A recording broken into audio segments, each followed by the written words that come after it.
ओम गणेशाय नमः।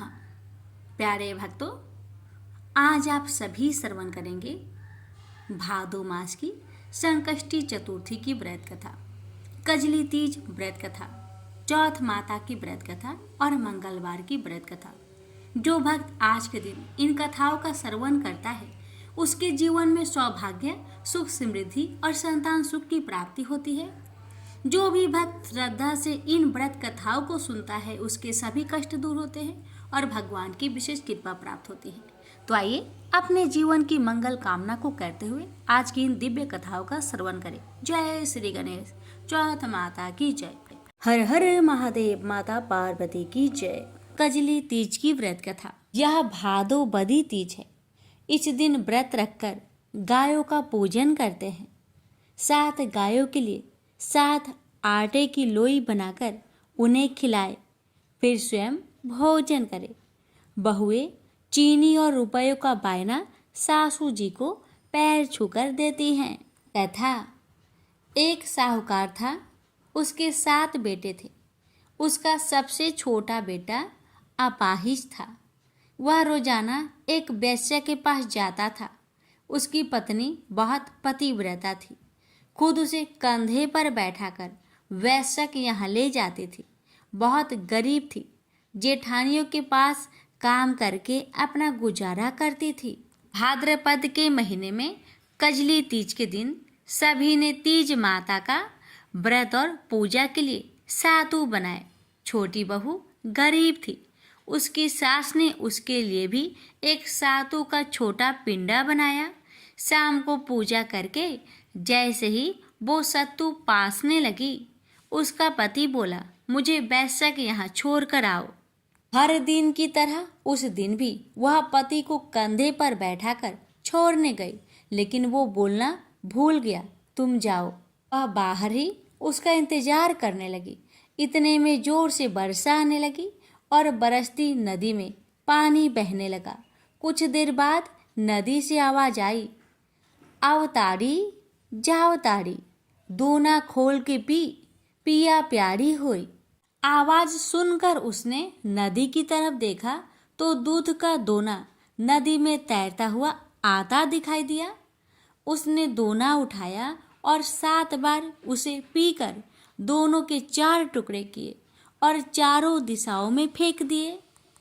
तीज माता की कृपा से वैश्या अपना सारा धन उसके पति को वापस देकर सदा के लिए वहां से चली गई। पति ने सारा धन लेकर घर आकर पत्नी को आवाज दी, दरवाजा खोल। तो उसकी पत्नी ने कहा, मैं दरवाजा नहीं खोलूंगी।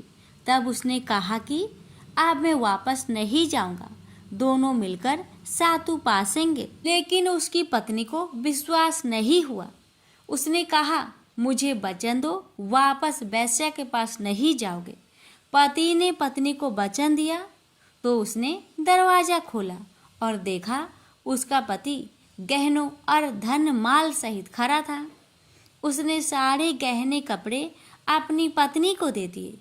फिर दोनों ने बैठकर सातु पासा। सुबह जब जेठानी के यहाँ काम करने नहीं गई तो बच्चे बुलाने आए, काकी चलो सारा काम पड़ा है।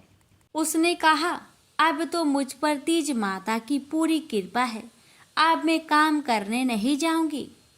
बच्चों ने जाकर माँ को बताया, आज से काकी काम करने नहीं आएगी, उन पर तीज माता की कृपा हुई है।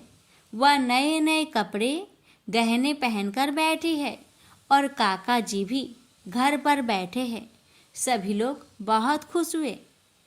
हे तीज माता, जैसे आप उस पर प्रसन्न हुई वैसे ही सब पर प्रसन्न होना, सबके दुख दूर करना। प्रेम से बोलिए तीज माता की जय। सकट चौथ व्रत कथा। एक बार माँ पार्वती स्नान करने गई। स्नान घर के बाहर उन्होंने अपने पुत्र गणेश जी को खड़ा कर दिया और उन्हें रखवाली का आदेश देते हुए कहा कि जब तक मैं स्नान कर खुद बाहर न आऊं, किसी को भीतर आने की इजाजत मत देना। गणेश जी अपनी माँ की बात मानते हुए बाहर पहरा देने लगे। उसी समय भगवान शिव माता पार्वती से मिलने आए, लेकिन गणेश भगवान ने उन्हें दरवाजा पर ही कुछ देर रुकने के लिए कहा। भगवान शिव ने इस बात से बेहद आहट और अपमानित महसूस किया।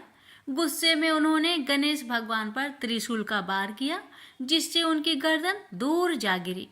स्नान घर के बाहर शोरगुल सुनकर जब माता पार्वती बाहर आई तो देखा कि गणेश जी की गर्दन कटी हुई है। यह देखकर वो रोने लगी और उन्होंने शिव जी से कहा कि गणेश जी के प्राण फिर से वापस कर दे। इस पर शिव जी ने एक हाथी का सिर लेकर गणेश जी को लगा दिया। इस तरह से गणेश भगवान का दूसरा जीवन मिला। तभी से गणेश जी की हाथी की तरह सुर होने लगी।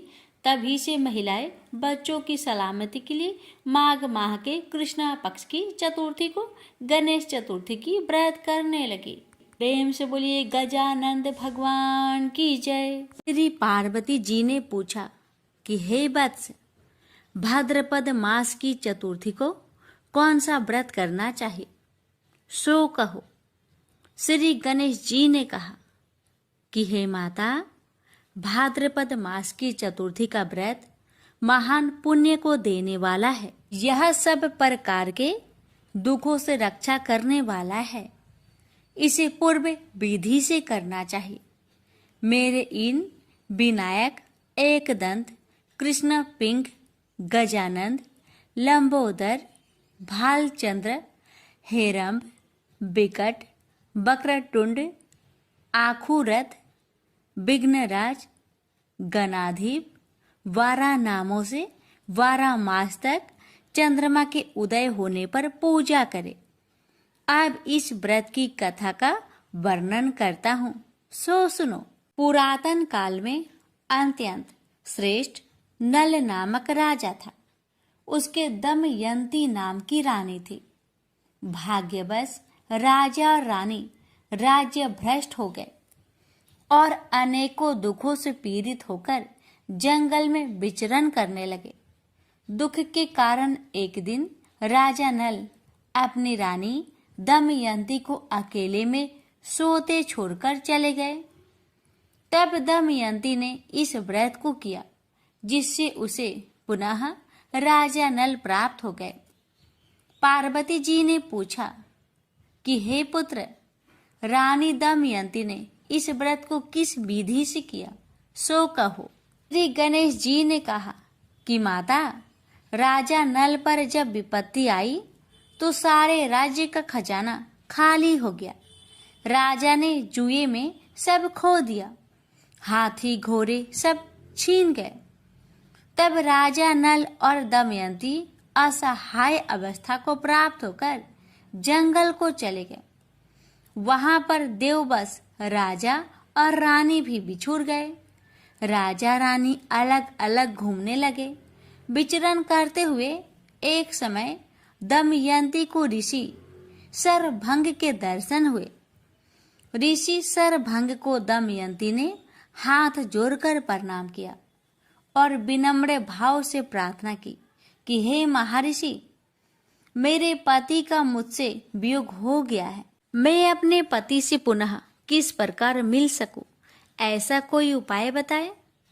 महर्षि सरभंग बोले कि देवी, तुम बड़ी श्रद्धा और भक्ति से भाद्रपद मास की चतुर्थी का व्रत किया करो। इस व्रत के प्रभाव से तुम्हारे पति तुम्हें वापस मिल जाएंगे। गणेश जी बोले कि हे माता, महर्षि सरभंग के कहने पर दमयंती ने भाद्रपद मास की चतुर्थी को व्रत करना आरंभ कर दिया। व्रत के प्रभाव से रानी को पति प्राप्त हो गए। फिर राजा नल और उनकी रानी दमयंती पुनः अपना राज्य प्राप्त कर सुखपूर्वक रहने लगे। श्री कृष्ण जी ने कहा कि धर्मराज, तुम भी यह व्रत करके गणेश जी की कृपा से अपना राज्य प्राप्त कर सुखपूर्वक रहो। यह व्रत संकट तथा दुखों को दूर कर समस्त सुखों को देने वाला है। प्रेम से बोलिए गणेश भगवान की जय। चौथ माता की व्रत कथा। एक सेठ सेठानी थे। उनके एक बेटा और बहू थे। बहू सबको भोजन करा के फिर स्वयं भोजन करती। एक पड़ोसन ऐसी भी थी जो रोज पूछती कि बहू आज क्या बनाया और क्या खाया। बहू कहती ठंडो बासी। एक दिन उसके पति ने ऐसा सुनकर विचार किया कि आज तो पकवान बनाए जाए, फिर देखे कि मेरी पत्नी क्या कहती है। उसने तरह तरह के पकवान बनवाए और घर के सभी लोगों ने एक साथ बैठकर भोजन किया। आज भी पड़ोसन ने पूछा तो बहू ने कहा ठंडो बासी। सेठ के लड़के ने सोचा हो ना हो कोई बात अवश्य है जिससे कि मेरी पत्नी ऐसा कहती है। उसने पत्नी से पूछा तुम रोज ठंडो बासी खाया ऐसा क्यों कहती हो, जबकि हम सब ने एक साथ बैठकर कई तरह के पकवान खाए। उसकी पत्नी बोली हम लोग जो खा रहे हैं वह बाप बूढ़ों की कमाई है। जिस दिन आप कमा कर लाओगे उस दिन मैं समझूंगी कि ताजा भोजन कर रही हूँ। अब एक दिन लड़के ने माँ से कहा माँ मैं एक बड़े शहर में कमाई करने जा रहा हूँ। माँ बोली बेटा अपने पास इतना धन है कि खाया नहीं खुटेगा। माँ के मना करने पर भी बेटे ने स्वयं कमाने का दृढ़ निश्चय कर लिया और जाते समय पत्नी से कहा मैं जब तक कमाकर बहुत सा धन लेकर ना आऊं तुम चूल्हे की आग मत बुझने देना। एक दिन चूल्हे की आग बुझ गई तो वह मन ही मन घबराने लगी, कहीं मेरे पति पर संकट तो नहीं आन पड़ा। जल्दी से पड़ोस में से आग लाकर चूल्हे में रख दूं। ऐसा विचार करके पड़ोस में गई। वहां पड़ोसन चौथ माता का व्रत पूजन कर रही थी। पड़ोसन ने कहा थोड़ी देर में आकर ले जाना। बहू ने पड़ोसन से पूछा आप यह व्रत क्यों करती हैं, इससे क्या मिलता है। पड़ोसन ने कहा चौथ माता के इस व्रत को करने से अन्न लक्ष्मी मिले और अपनी मनोकामना पूरी हो। अब बहू भी चौथ माता का व्रत करने लगी। दीवार पर चौथ माता बनाई। उस दिन घी गुड़ का चूरमा बनाकर रात्रि को चंद्रमा को अर्घ्य देकर भोजन करती। ऐसा करते करते बहुत दिन हो गए। चौथ माता ने उस बहू के पति को सपना दिया कि साहूकार का बेटा तू जागे कि सोवे, तेरी पत्नी बहुत याद कर रही है, घर जाकर उसकी चिंता मिटा। तू दुकान खोलकर कंकु केसर का पगलिया बना के बैठ जाना, आज तेरा हिसाब किताब चुकता हो जाएगा। अब तो चौथ माता ने जैसा कहा था वैसा ही हुआ। उसने घर जाने की तैयारी की और गाड़ी भर के धन दौलत लेकर चल दिया। रास्ते में एक बड़ा सा काला नाग फन फैलाए बैठ गया और कहने लगा आज तो मैं तुझे डसूंगा, छोड़ूंगा नहीं। आज तेरी आयु पूरी हो गई है। तो सेठ के लड़के ने कहा आज चौथ माता ने मुझे सपना दिया है तो मैं अपनी पत्नी से मिलने घर जा रहा हूँ। वहाँ मेरी पत्नी बहुत चिंता कर रही है, मैं उससे मिलकर जरूर आऊँगा, तब तुम मुझे डस लेना। नाग ने कहा तुम शपथ पूर्वक कहकर जाओ तो मैं तुम्हें जाने दूंगा, परंतु लौट कर नहीं आए तो तुम्हारे घर आकर मैं तुम्हें डस लूंगा। इस प्रकार सर्प को वचन देकर वह अपने घर पहुंचा। वहां सभी से हंसी खुशी से मिला और भोजन करके उदास होकर बैठ गया। उसकी पत्नी ने उदास होने का कारण पूछा तो पति ने काले नाग वाली बात बताते हुए कहा यदि मैं उसके पास नहीं जाऊंगा तो वह घर आकर मुझे डस लेगा। पत्नी बहुत चतुर थी। उसने कहा कि आप घबराओ नहीं, लेट जाओ, मैं एक उपाय करती हूँ। पत्नी ने कमरे की 7 पीढ़ी सिराओ धोई। पहले पीढ़ी पर रेत, दूसरी पीढ़ी पर इत्र, तीसरी पीढ़ी पर गुलाब, चौथी पीढ़ी पर कंकु केसर, 5वीं पीढ़ी पर लड्डू पेड़ा, छठी पर गादी गलीचा और 7वीं पीढ़ी पर दूध का कटोरा भरकर रख दिया। इस प्रकार वह 7 ही पीढ़ी सजाकर बैठ गई। आधी रात होते ही नाग आकर पीढ़ी चढ़ने लगा।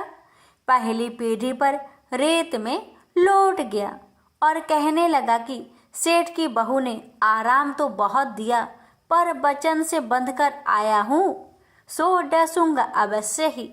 इस प्रकार 7 पीढ़ियों पर नाग आराम करता हुआ और कहता हुआ कि डसूंगा जरूर। कमरे में जाने ही वाला था कि चौथ माता ने विचार किया कि मैं इसे नहीं बचाऊंगी तो संसार में धर्म कर्म और व्रत पूजन को कौन मानेगा। अब तो गणेश जी, चंद्रमा जी और चौथ माता ने उसे बचाने का विचार किया। चंद्रमा जी ने उजाला किया, चौथ माता ढाल बनी और गणेश जी ने तलवार लेकर नाग को मार दिया और ढाल से ढक दिया। अब बहू भी थकी हारी सो गई। दिन उगा तो लोग बेटे से मिलने आए, परंतु बेटा बहू तो उठे ही नहीं थे। बहुत देर हो गई तो माँ उन्हें उठाने गई।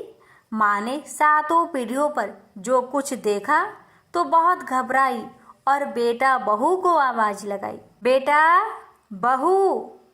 उठे तो देखा कि एक ढाल तलवार वहां पड़ी है। अब ढाल उठाई तो वहीं काला नाग मरा हुआ पड़ा है। बेटा बहू ने सोचा कि आज तो धर्म कर्म ही आड़े आए हैं, जो भगवान गणेश जी और चौथ माता ने अपनी रक्षा की है।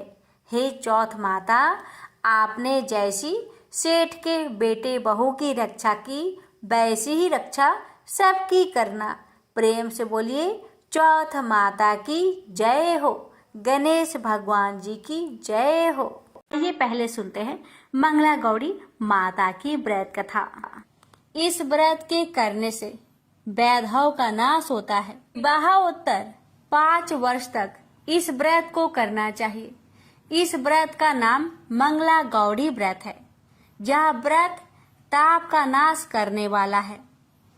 विवाह के पश्चात पहले मंगलवार के दिन इस व्रत को आरंभ करना चाहिए। पुष्प मंडप का निर्माण करके उसे कदली स्तंभों से सुशोभित करना चाहिए। उसे अनेक प्रकार के सुंदर वस्त्रों तथा फलों से सजाना चाहिए। मंडप में देवी की सोने की प्रतिमा बनवाकर स्थापित करनी चाहिए। यदि सोने की प्रतिमा बनवाने की शक्ति ना रखता हो तो अपनी शक्ति के अनुसार किसी अन्य धातु की प्रतिमा बनवाकर स्थापित करनी चाहिए।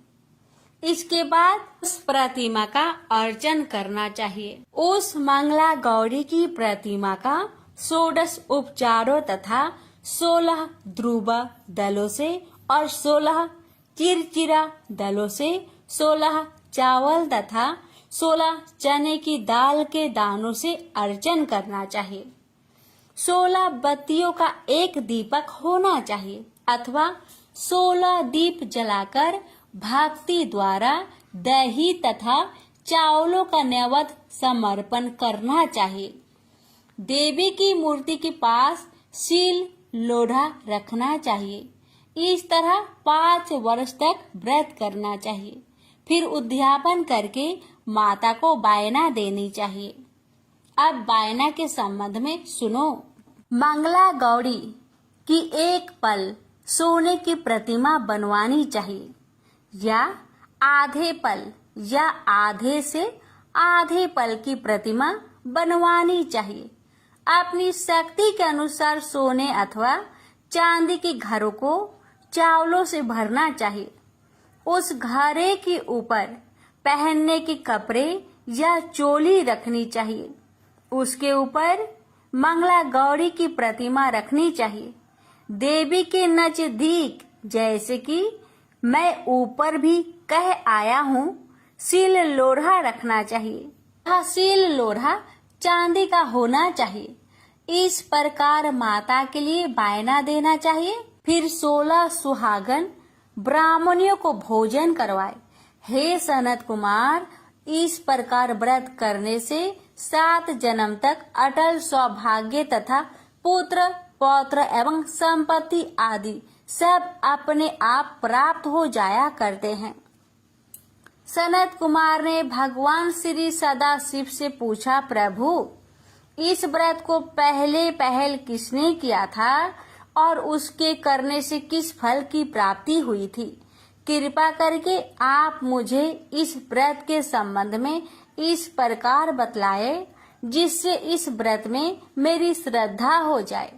भगवान श्री सदाशिव जी ने कहा, हे सनत कुमार, प्राचीन काल में कुरु देश में श्रुति कीर्ति नामक एक राजा शास्त्र ज्ञाता, कीर्तिमान तथा शत्रु रहित था। वह 64 कलाओं को जानने वाला तथा धनुर्विद्या में निपुण था। उसके यहाँ संसार की किसी वस्तु की कमी न थी। कमी थी तो केवल एक संतान की। संतान प्राप्ति के लिए वह दिन रात यत्न करता था। उसने संतान के लिए देवी की आराधना भी की। एक दिन देवी ने उसकी आराधना से प्रसन्न होकर उससे साक्षात दर्शन दिए और कहा, हे श्रुतकीर्ति, वर मांगो। राजा श्रुतकीर्ति ने कहा, माँ, यदि आप मुझ पर प्रसन्न है तो मुझे एक पुत्र दे।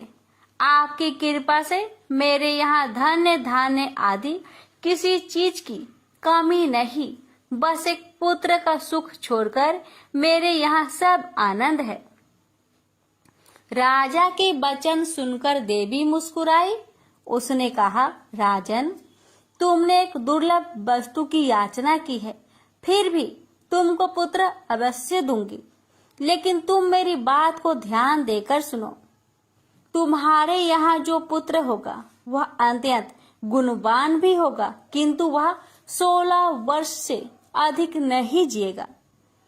हाँ, यदि एक सुंदर अथवा विद्याविहीन पुत्र होगा तो वह बहुत समय तक जीवित रहेगा। देवी की बात सुनकर राजा चिंताग्रस्त हो गया। उसने अपनी रानी से बात की और फिर उसकी बात से गुणी संपूर्ण लक्षण युक्त 16 वर्ष की आयु वाला पुत्र मांगा। देवी ने कहा, राजा, मेरे मंदिर के मुख्य द्वार पर आम का पेड़ है। मेरी आज्ञा है कि तुम उस पेड़ से एक आम तोड़कर अपनी रानी को खाने के लिए दो। उसको खाने से रानी को अश्वमेव गर्भ रहेगा। राजा ने प्रसन्न होकर देवी के मंदिर के मुख्य द्वार पर जो आम का पेड़ था वहां से एक आम तोड़कर अपनी पत्नी को खाने के लिए दिया। रानी ने देवी के आदेश अनुसार फल खाया और 10 मास के पश्चात उसके यहाँ देवपुत्र तुल्य पुत्र पैदा हुआ। हर्ष शोक से संपन्न राजा ने राजकुमार का जातकर्म आदि संस्कार करवाया और भगवान सदाशिव का ध्यान धरकर उसका नाम चिरायु रखा। लड़का अपने माता पिता की देख रेख में चांद की तरह बढ़ने लगा। दिन बीतते गए और उसका 16वां वर्ष आरंभ हो गया। राजा रानी दोनों को चिंता सताने लगी। राजा ने सोचा, मैंने यह पुत्र बड़े कष्ट से प्राप्त किया है। अपनी आंखों में से इसकी मृत्यु कैसे देख सकूंगा। यह विचार करके उसने राजकुमार को उसके मामा के साथ काशी भेज दिया। जाने के समय रानी ने अपने भाई से कहा, तुम कार्पटिक भेष धारण करके राजकुमार को काशी ले जाओ। मैंने इसके जन्म से पूर्व भगवान श्री सदाशिव से प्रार्थना की थी, हे प्रभु, पुत्र प्राप्ति पर मैं उसे जगतपति की यात्रा के लिए भेजूंगी। तुम इसको इस समय काशी ले जाओ कि देह प्राण की रक्षा करना। रानी का भाई अपनी बहन की बात सुनकर भांजे को साथ लेकर काशी चला गया। कई दिन की यात्रा के पश्चात वह आनंद नगर पहुंचा। वहां पर बीरसेन नामक राजा राज्य करता था, जो शास्त्र ज्ञाता, कृतिमान तथा शत्रु रहित था। उस राजा की कन्या मंगल गौरी अपने रूप लावण्य के कारण चहु और प्रसिद्ध थी। मानो वह राजकुमारी आकाश की चांद की तुलना में धरती का चांद थी। इस समय राजकुमार चिरायु तथा उसका मामा आनंद नगर में शहर से बाहर के शाही बगीचे में पहुंचे। उस समय राजकुमारी मंगल गौरी अपनी सखी सहेलियों के साथ खेल रही थी। राजकुमार चिरायु तथा उसका मामा खेलती हुई लड़कियों को देखने लगे। खेलती हुई लड़कियों में से एक ने क्रोध में भरकर राजकुमार को रंडा कहा। उस बालिका को क्रोधित और दुर्वचन कहते देखकर राजकुमारी ने उस बालिका से कहा, हे सखी, तुम दुर्वचन क्यों कहती हो? मेरे संग अयोग्य वाणी बोलने वाली कोई भी स्त्री नहीं है। देखो, मंगला गौरी के प्रसाद एवं मंगला गौरी व्रत के प्रभाव से मेरे हाथ से जिसके माथे पर चावल गिर जाए, उसके साथ मेरा विवाह हो जाने पर यदि वह थोड़ी आयु वाला है तो भी चिरायु हो जाएगा। इसके बाद सब बालिकाएं अपने अपने घर को लौट गई। उस दिन राजकुमारी का विवाह वलिहक देश के ढिंढधर्मा राजा के पुत्र सुकेत नाम वाले राजकुमार से होने वाला था। लेकिन सुकेत मूर्ख, कुरूप तथा बहरा था। वर पक्ष वाले उसकी बजाय विवाह मंडप में अन्य अच्छा वर ले जाने की इच्छा प्रकट कर चुके थे। विवाह के पश्चात सुकेत के बजाय प्रस्तुत वर को भगा दिया जाएगा और सुकेतु बालिहक देश को अपनी पत्नी को लेकर लौट जाएगा। ऐसा विचार करके वर पक्ष के कुछ आदमी चिरायु के पास जाकर उसके मामा से कहने लगे, यह बालक तुम हमें दे दो, इसके द्वारा हमारा कार्य सिद्ध होने वाला है। इस भूमि पर परोपकार जैसा अन्य कोई धर्म नहीं है। उन लोगों की बात सुनकर चिरायु का मामा प्रसन्न हो गया, क्योंकि वह बगीचे में मंगल गौरी की बात सुन चुका था। उसने वर पक्ष वालों से कहा, आप लोग इस लड़के को क्यों चाहते हैं? विवाह के लिए वस्त्र, गहने आदि तो मांगे जा सकते हैं, लेकिन कोई वर थोड़े ही मांगा जाता है। फिर भी मैं आपकी बात रखता हुआ लड़का आपको दे रहा हूँ। और पक्षीजन राजकुमार चिरायु को विवाह मंडप में ले गए और विवाह कार्य सिद्ध हो गया। जब सप्तपदी आदि कार्य होने के बाद रात में राजकुमार मंगल गौरी के साथ सोया ही उसका 16वां वर्ष समाप्त हो रहा था। ठीक उसी समय काल साप के रूप में वहां आया। संयोग बस उसी समय राजकुमारी की नींद खुल गई और वह सांप को देखकर मारे भय के कांपने लगी। फिर उसने भय त्याग कर सांप की पूजा की, पीने के लिए उसे बहुत सा दूध दिया, प्रार्थना की, दिन बानी से उसकी स्तुति की। मंगल गौरी ने कहा, मैं उत्तम व्रत करूंगी, मेरे पतिदेव जीवित हो जाए और चिरंजीवी हो। देखते ही देखते सांप कमंडल में प्रवेश कर गया। अपनी कुछ की चोली से राजकुमारी ने कमंडल का मुख बांध दिया। उस समय राजकुमार अपने शरीर के अंगों को ऐंठते हुए जाकर उठकर बैठ गया। उसने राजकुमारी से कहा, मुझे बहुत भूख लगी है। राजकुमारी ने माता के समीप जाकर लड्डू आदि लाकर राजकुमार को खाने के लिए दिए। राजकुमार ने प्रसन्न होकर भोजन किया। हाथ धोते समय उसके हाथ से अंगूठी गिर गई। वह पान खाकर दोबारा सो गया। उसके सोने के बाद राजकुमारी कमंडल को बाहर फेंकने के लिए गई। लेकिन विधि के विधान से बाहर जाते समय चमकते हुए हार की चमक देखकर चकित रह गई। उसने उस घाट में स्थित हार को अपने गले में पहन लिया। थोड़ी रात बाकी रहने पर चिरायु का मामा आकर उसे ले गया। चिरायु के जाने के बाद बर पक्षी जन सुकेतु को वहां ले आए। मंगल गौरी ने जब सुकेतु को देखा तो कहा, यह मेरा पति नहीं है। इस पर वर पक्षी जनों ने राजकुमारी से कहा, हे देवी, यह तुम क्या कह रही हो? यदि कोई पहचान हो तो कहो। मंगल गौरी ने कहा, रात को मेरे पति ने जो मुझे जराऊ हार दिया है, उस हार के रत्नों की सुंदरता यह बताए, यह कोई अन्य ही है।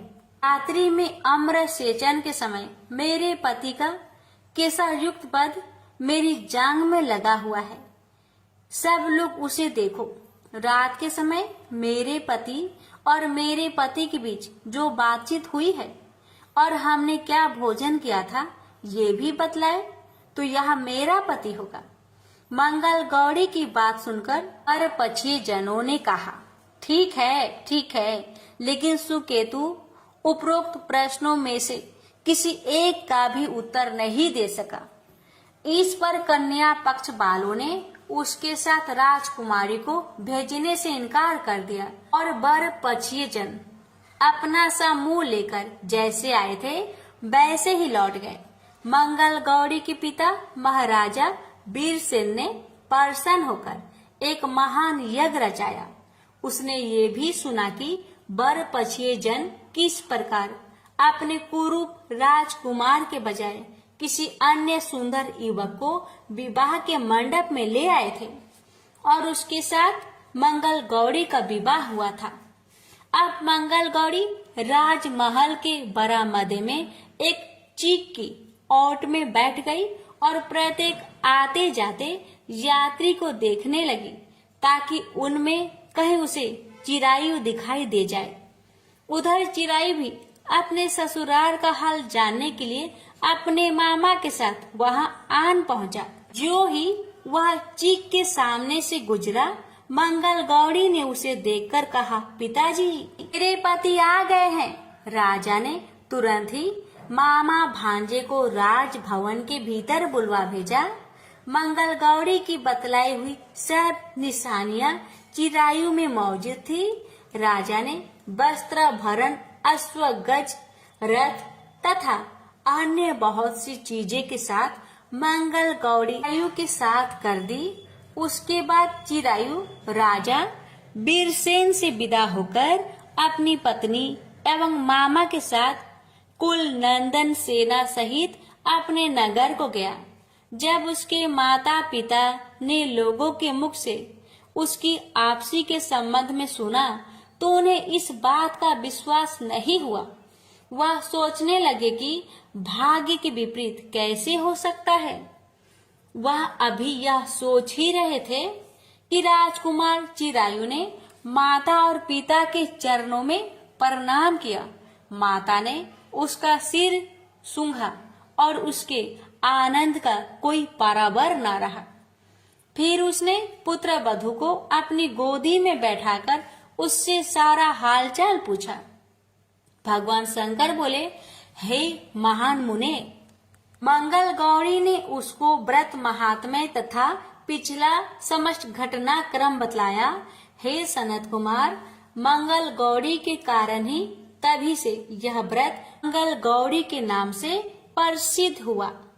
इसे जो कोई भी सुनेगा अथवा इसका कीर्तन करेगा, उसके सभी मनोरथ सिद्ध हो जाएंगे, इसमें संशय नहीं है। श्री सूत जी बोले, हे ऋषिगण, भगवान शंकर ने सनत कुमार से इस व्रत को कहा और वह इस कार्य की सिद्धि वाले व्रत को सुनकर गदगद हो उठे। उनको इसके सुनने से परमानंद की प्राप्ति हुई। प्रेम से बोलिए हर हर महादेव। पंचमुखी हनुमान जी की चमत्कारी कथा। इस कथा को जो भी भक्त श्रद्धा भक्ति के साथ श्रवण करते हैं, उनके सभी कष्ट दूर हो जाते हैं। हर मनोकामना अवश्य ही पूरी होती है। हनुमान जी का पंचमुखी रूप बहुत ही दिव्य और चमत्कारी माना गया है। मान्यता है इस रूप में बजरंग बली की पूजा करने से आपके जीवन में सुख शांति स्थापित होती है और सभी कष्ट दूर हो जाते हैं। तो आइए श्रवण करते हैं हनुमान जी की पंचमुखी अवतार की पावन गाथा। ये बात उस समय की है जब लंका में महाबलशाली मेघनाथ के साथ बड़ा ही भीषण युद्ध चला। अंततः मेघनाथ मारा गया। रावण जो अब तक मद में चूर था, राम सेना खास तौर पर लक्ष्मण का पराक्रम सुनकर थोड़ा तनाव में आ गया। रावण को कुछ दुखी देखकर रावण की माँ केकसी ने उसके पाताल में बसे दो भैया अहिरावण और महिरावण की याद दिलाई। रावण को याद आया कि यह दोनों तो उसके बचपन के मित्र रहे हैं। लंका का राजा बनने के बाद उनकी सुध ही नहीं ले रही थी। रावण यह भली प्रकार जानता था कि अहिरावण व महिरावण तंत्र मंत्र के महापंडित, जादू टोने के धनी और माँ कामाक्षी के परम भक्त है। रावण ने उन्हें बुला भेजा और कहा कि वह अपने छल बल कौशल से श्री राम व लक्ष्मण का सफाया कर दे। यह बात दूतों के जरिए विभीषण को पता लग गई। युद्ध में अहिरावण व महिरावण जैसे परम मायावी के शामिल होने से विभीषण चिंता में पड़ गए। विभीषण को लगा कि भगवान श्री राम और लक्ष्मण जी की सुरक्षा व्यवस्था कड़ी करनी पड़ेगी। बहुत सोच विचार करके उन्हें लगा कि इसका जिम्मा हनुमान जी को ही सौंप देना चाहिए।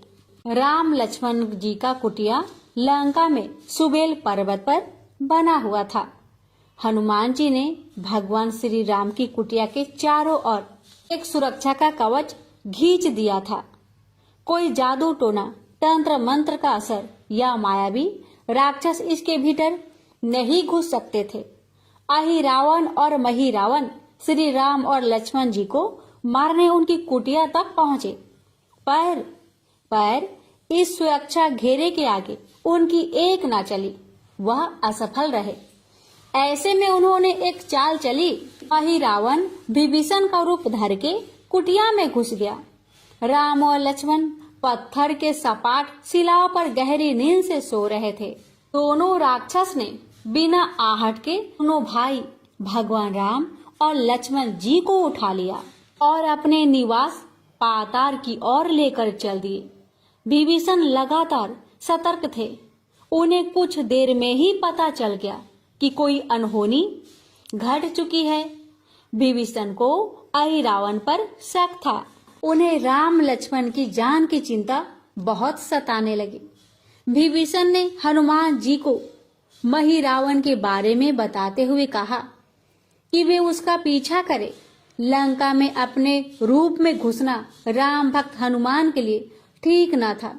सो उन्होंने पंछी का रूप धारण कर लिया और पंछी का रूप में ही निकुंभला नगर में पहुंच गए। निकुंभला नगरी में पंछी रूप धरे हनुमान जी ने कबूतर और कबूतरी को आपस में बात करते हुए सुना। कबूतर और कबूतरी एक दूसरे से कह रहे थे कि अब रावण की जीत पक्की है। अहिरावण व महिरावण राम लक्ष्मण को बलि चढ़ा देंगे, बस सारा युद्ध समाप्त हो। कबूतर की बातों से ही बजरंग बली को पता चला कि दोनों राक्षस राम और लक्ष्मण को सोते में ही उठाकर कामाक्षी देवी को बलि चढ़ाने पाताल लोक ले गए हैं। हनुमान जी वायु के वेग से रसातल की ओर बढ़े और तुरंत वहां पहुंचे। हनुमान जी को रसातल के प्रवेश द्वार पर एक अद्भुत पहरेदार मिला। इसका आधा शरीर बानर का और आधा शरीर मछली का था। उसने हनुमान जी को पाताल में प्रवेश करने से रोक दिया। द्वार पर हनुमान जी से बोला कि मुझको परास्त किए बिना तुम्हारा भीतर जाना संभव नहीं है। दोनों में घमासान लड़ाई हुई। हनुमान जी की आशा के विपरीत यह बड़ा ही बलशाली और कुशल योद्धा निकला।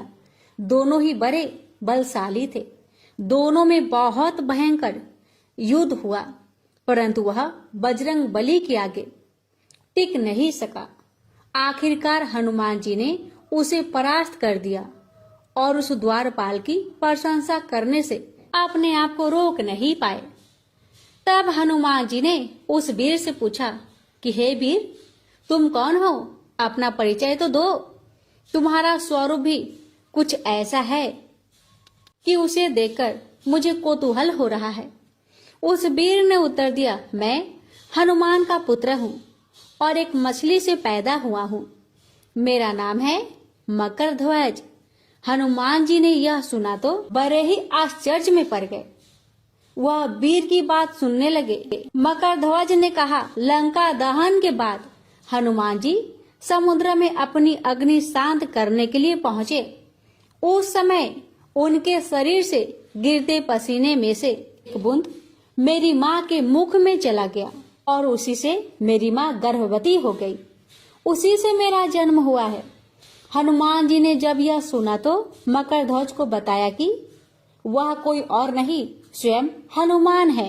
यह सुनकर मकरध्वज ने हनुमान जी के चरण स्पर्श किए और हनुमान जी ने भी अपने बेटे को गले से लगा लिया और वहां आने का पूरा कारण बताया। उन्होंने अपने पुत्र से कहा कि अपने पिता के स्वामी की रक्षा में सहायता करो। मकरध्वज ने हनुमान जी को बताया कि कुछ ही देर में राक्षस बलि के लिए आने वाले हैं। बेहतर होगा कि आप रूप बदलकर कामाक्षी के मंदिर में जाकर बैठ जाइए। उनको सारी पूजा झरोखे से करने को कहे। हनुमान जी ने पहले तो मधुमक्खी का भेष धारण कर माँ कामाक्षी के मंदिर में घुस गए। हनुमान जी ने माँ कामाक्षी को नमस्कार कर सफलता की कामना की और फिर पूछा, हे माँ, क्या आप वास्तव में श्री राम जी और लक्ष्मण जी की बलि चाहती हैं? हनुमान जी के इस प्रश्न पर माँ कामाक्षी ने उत्तर दिया कि नहीं, मैं तो दुष्ट अहिरावण व महिरावण की बलि चाहती हूँ। यह दोनों मेरे भक्त तो है, पर अधर्मी और अत्याचारी भी है। आप अपने प्रयत्न करो, सफल रहोगे। मंदिर में 5 दीप जल रहे हैं, अलग अलग दिशाओं और स्थान पर। माँ ने कहा, यह दीप अहिरावण ने मेरी प्रसन्नता के लिए जलाए हैं। जिस दिन इस 5 दीपक को एक साथ ही बुझा दिया जाएगा, उस दिन इन दोनों राक्षस का अंत सुनिश्चित हो जाएगा। इस बीच गाजे बाजे का शोर सुनाई पड़ने लगा। अहिरावण महिरावण बलि चढ़ाने के लिए आ रहे थे। हनुमान जी ने अब माँ कामाक्षी का रूप धरा। जब अहिरावण और महिरावण मंदिर में प्रवेश करने ही वाले थे कि हनुमान जी का महिला स्वर गूंजा। हनुमान जी बोले, मैं कामाक्षी देवी हूँ और आज मेरी पूजा झरोखे से करो।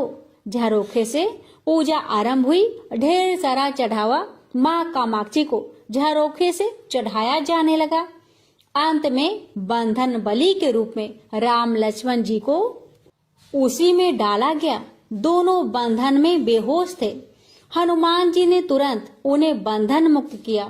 अब पाताल लोक से निकलने की बारी थी, पर उससे पहले माँ कामाक्षी के सामने अहिरावण महिरावण की बलि देकर उनकी इच्छा पूरी करनी थी और दोनों राक्षसों को उनके किए की सजा भी देना था।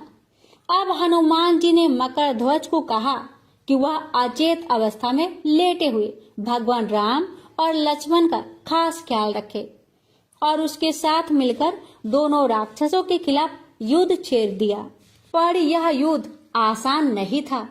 अहिरावण और महिरावण बड़ी मुश्किल से मरते तो फिर 5-5 के रूप में जिंदा हो जाते। इस विकट स्थिति में मकरध्वज ने बताया कि अहिरावण की एक पत्नी नागकन्या है। अहिरावण उसे बलात्कार लाया है। वह उसे पसंद नहीं करती, पर मन मार के उसके साथ है। वह अहिरावण की राज जाननी होगी। उससे उसकी मौत का उपाय पूछा जाए। अब उसके पास जाए और सहायता मांगे।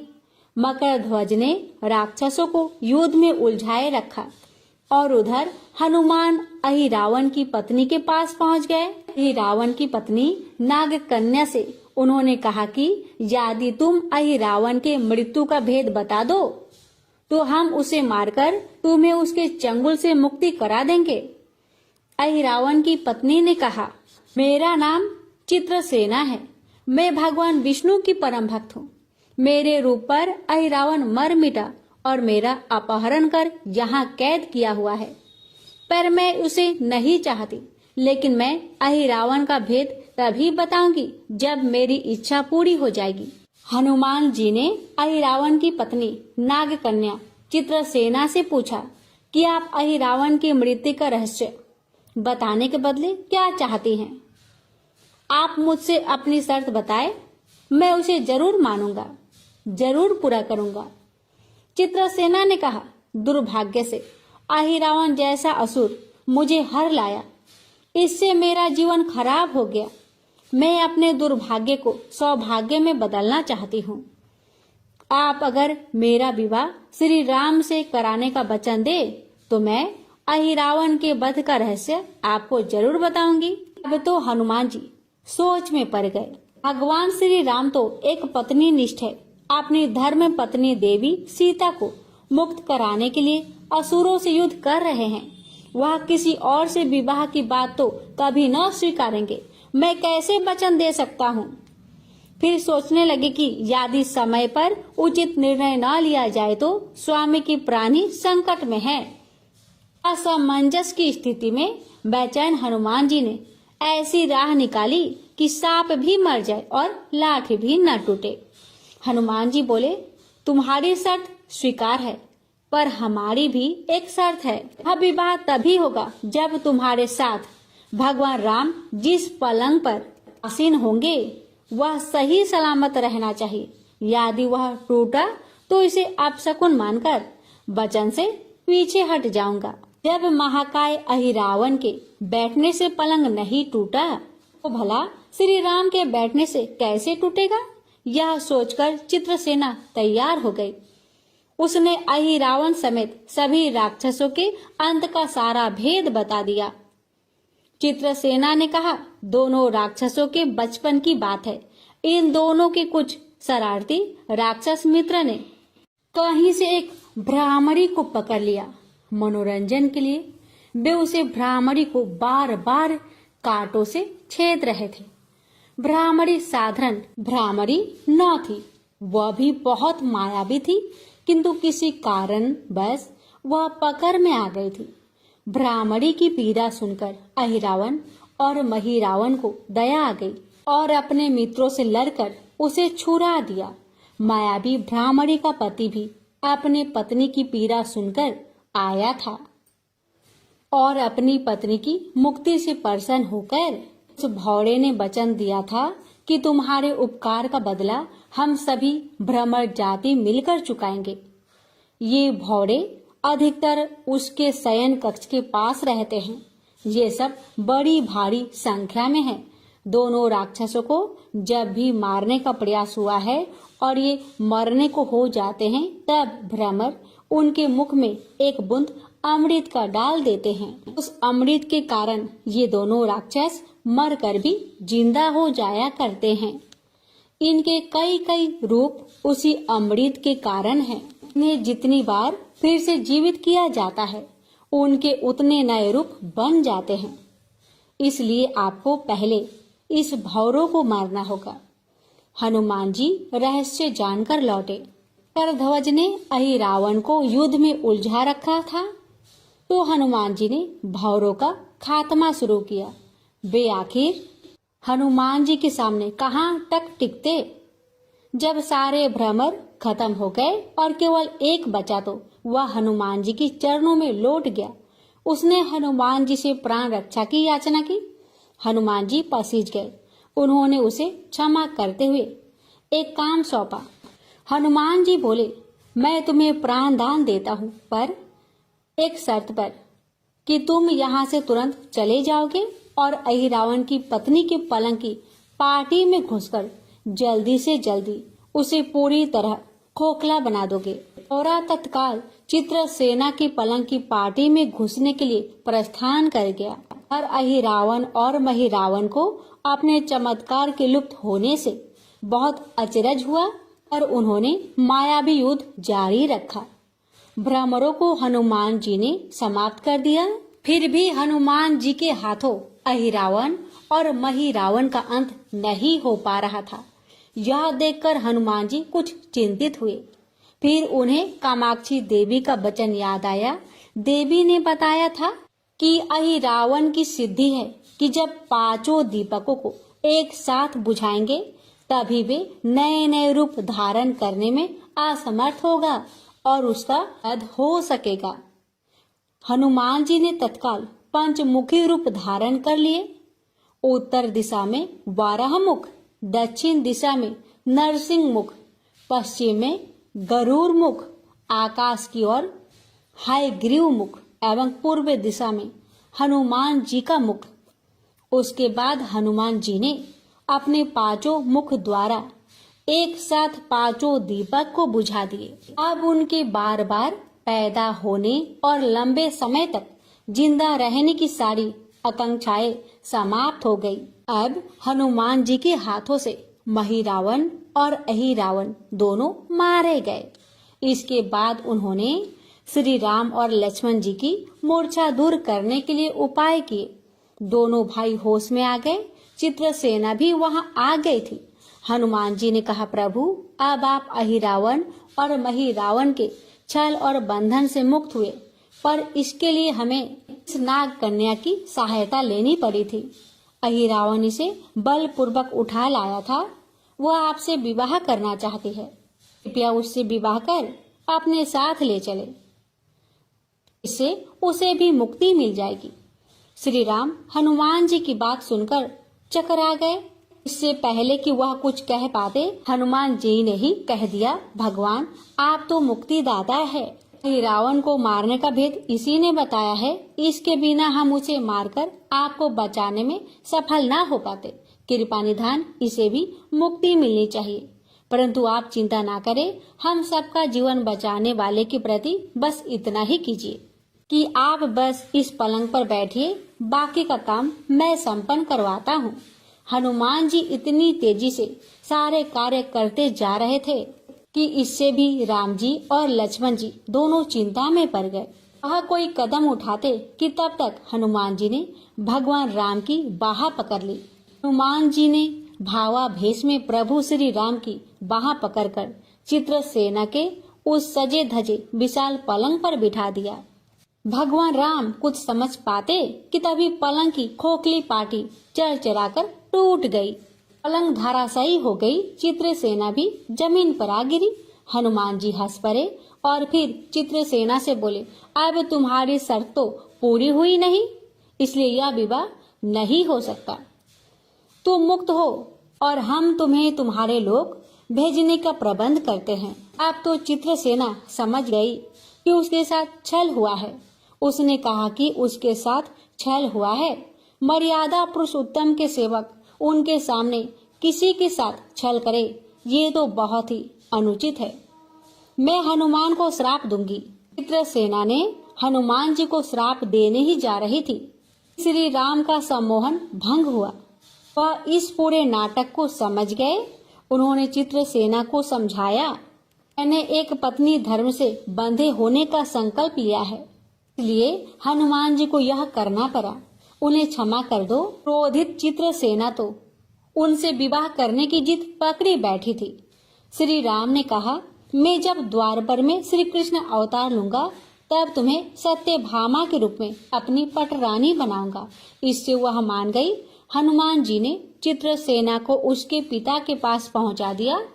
चित्रसेना को प्रभु ने अगले जन्म में पत्नी बनाने का वरदान दिया था। भगवान विष्णु की पत्नी बनने की चाह में उसने स्वयं को अग्नि में भस्म कर लिया। श्री राम और लक्ष्मण मकर ध्वज और हनुमान जी सहित वापस लंका में सुबेल पर्वत पर लौट आए। प्यारे भक्तों, ये थी पंचमुखी हनुमान जी की पावन कथा। इस कथा के श्रवण मात्रा से ही हर मनोकामना अवश्य पूरी हो जाती है। अब सुनिए भगवान राम की महिमा की कथा। यह कहानी कुबाजी महाराज की है, जिनका नाम उनके गुरुदेव द्वारा केवल राम जी रखा गया था। वे एक कुम्हार थे। उन्होंने श्री कृष्णदास पायहारी जी के सत्संग में जाना शुरू किया और उन्हें सतगुरु रूप में वरण किया। जाति से वे कुम्हार थे, लेकिन उनकी स्थिति महान संतों के समान हो गई थी। वे संतों की सेवा में लीन रहते थे। उन्होंने समझ लिया कि संत सेवा ही भगवत कृपा का मुख्य साधन है। यदि संतों की आराधना की जाए तो भगवान को प्राप्त करना सहज हो जाता है। कोई भी वैष्णव या संत उनके घर आता तो वे उनका आदर पूर्वक सत्कार करते।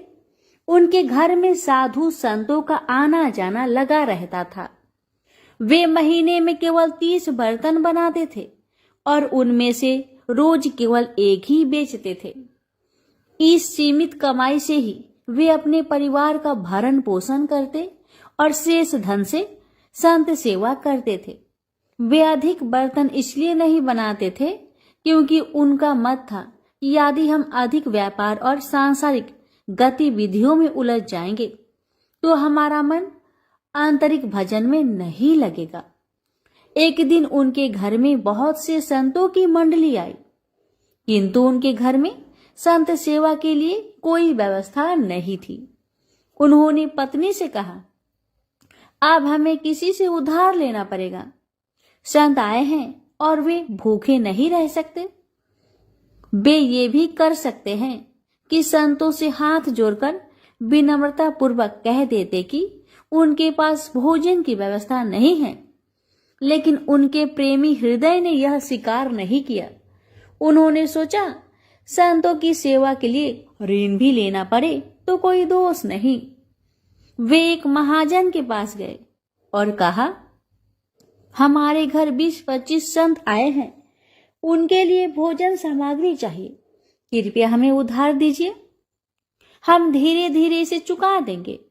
अधिकांश महाजनों ने यह कहकर मना कर दिया कि यह गरीब आदमी है, इसे उधार देने का कोई लाभ नहीं।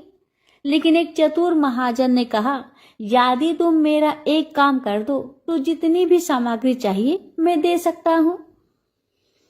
कुबा जी महाराज ने पूछा, आपका क्या काम है? महाराज ने कहा, हमारे कुएं की खुदाई का काम रुका हुआ है, यदि तुम उसे पूरा कर सको तो मैं तुम्हें संत सेवा के लिए सामग्री दे दूंगा। यह सुनकर कुबा जी महाराज ने खुश होते हुए सहमति दे दी।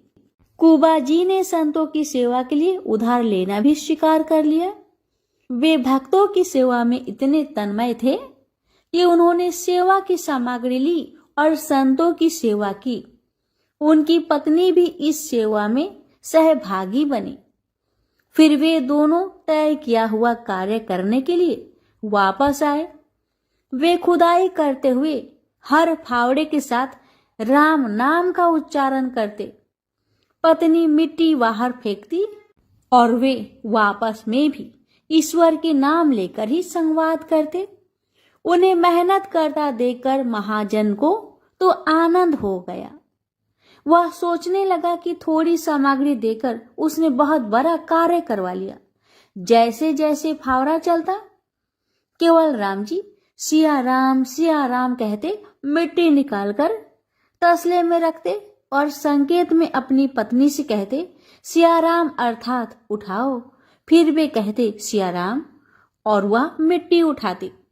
इस प्रकार वे दोनों एक एक कदम आगे बढ़ते। अब वे कुआं खोदने में तत्लीन हो गए। खुदाई के दौरान मिट्टी खिसकने लगी क्योंकि चारों ओर रेतीली मिट्टी थी। कुछ ही समय में हजारों मन मिट्टी खिसक गई। कुआं गहरा हो चुका था और अब बस पानी निकलने की ही देरी थी कि अचानक ऊपर की पहाड़ी धंस गई और केवल राम जी मिट्टी के नीचे दब गए। मिट्टी इतनी तेजी से गिरी कि चारों ओर बस धूल ही धूल थी। अब किसी को भी यह संभव नहीं लग रहा था कि वे जीवित बचेंगे। उनकी पत्नी को समझाया गया कि अब कुछ भी संभव नहीं, लेकिन वे धैर्यवान थी। उन्होंने इसे प्रभु की इच्छा और अपने पारवंद का फल माना। 1 महीने तक कोई भी उस स्थान के पास नहीं गया क्योंकि यह एक बहुत ही दुखद घटना थी। 1 महीना बीत गया और तभी उधर से गुजरने वाले कुछ लोगों ने अचानक नाम ध्वनि सुनी, सिया राम सिया राम सिया राम। यह ध्वनि अत्यंत आनंदमय थी। जो भी उस स्थान के पास गया वह इस ध्वनि को सुनकर रोमांचित हो उठा। यह कोई साधारण ध्वनि नहीं थी, यह गहन आध्यात्मिक ऊर्जा से भरी हुई थी। यात्रियों ने यह भी सुना कि सिर्फ नाम ही नहीं बल्कि मृदंग और करताल की ध्वनि भी आ रही थी। उसी समय उधर से एक राजा गुजरा, जिसने भीड़ देखकर पूछा कि यहाँ क्या हो रहा है। लोगों ने बताया कि यह स्थान वह है जहाँ केवल राम जी कुआं खोद रहे थे और मिट्टी के नीचे दब गए थे। राजा ने यह सुनते ही आदेश दिया कि तत्काल खुदाई करवाई जाए। लोगों ने कहा कि इतनी गहरी मिट्टी के नीचे कोई जीवित कैसे रह सकता है, लेकिन नाम ध्वनि स्पष्ट रूप से सुनाई दे रही थी। जब मिट्टी हटानी शुरू की गई तो एक गुफा जैसी संरचना दिखाई दी। प्रभु की कृपा देखिए, जहाँ केवल राम जी बैठे थे वहां मिट्टी नीचे तक नहीं गिरी थी बल्कि ऊपर ही रुक गई थी। यह चमत्कार था। जब सभी ने देखा तो पाया कि केवल राम जी आरामदायक मुद्रा में बैठे हुए थे और जोर जोर से सिया राम का नाम जप रहे थे। उनके पास सुंदर पात्र में भोजन रखा था और जल भी रखा था। प्रश्न यह था कि यह भोजन और जल वहां कैसे पहुंचा। सोचिए, यदि किसी लिफ्ट में बिजली चली जाए तो कितनी घबराहट होती है, लेकिन यह भक्त तो एक गहरे कुएं में बैठे थे और न केवल जीवित थे बल्कि पूर्णतः आनंद मग्न भी थे। यह उनकी अटूट भक्ति और प्रभु के नाम पर दृढ़ विश्वास का परिणाम था। यह नाम जप का प्रभाव था कि उन्होंने किसी भी प्रकार की घबराहट महसूस नहीं की। प्यारे भक्तों, जो भक्त सच्चे मन से नाम जप करते हैं उसका पालन पोषण स्वयं भगवान करते हैं। जब खुदाई पूरी हुई तो सभी ने देखा कि केवल राम जी सुरक्षित थे। बस उनकी पीठ पर हल्की चोट आई थी, लेकिन वे पूर्णतः स्वस्थ थे। वे पूरे 1 महीने से उस स्थान पर थे और फिर भी उनके पास जल और भोजन उपलब्ध था। अब तो नगर के लोग दौड़ दौड़ कर आ रहे थे। अलग अलग गांव से लोग भेंट लेकर आ रहे थे। यह आश्चर्य की बात थी कि 1 महीना बीत जाने के बावजूद भी जीवित थे और भजन कर रहे थे। लोग श्रद्धा से उनके चरणों में झुक गए। यह ईश्वर की कृपा थी। यह नाम जप की महिमा थी। नाम जप में अद्भुत शक्ति है। यह केवल राम जी का दृढ़ विश्वास और भजन ही था जिसने उन्हें मृत्यु के मुख से बाहर निकाला। यह भगवान के नाम ही अपार महिमा को दर्शाता है। प्रेम से बोलिए सिया रामचंद्र की जय। हे भगवान, आपकी इस पावन कथा को जो भी भक्त श्रद्धा पूर्वक पूरा सुने उस भक्त की हर मनोकामना को पूर्ण करे। जय सिया राम।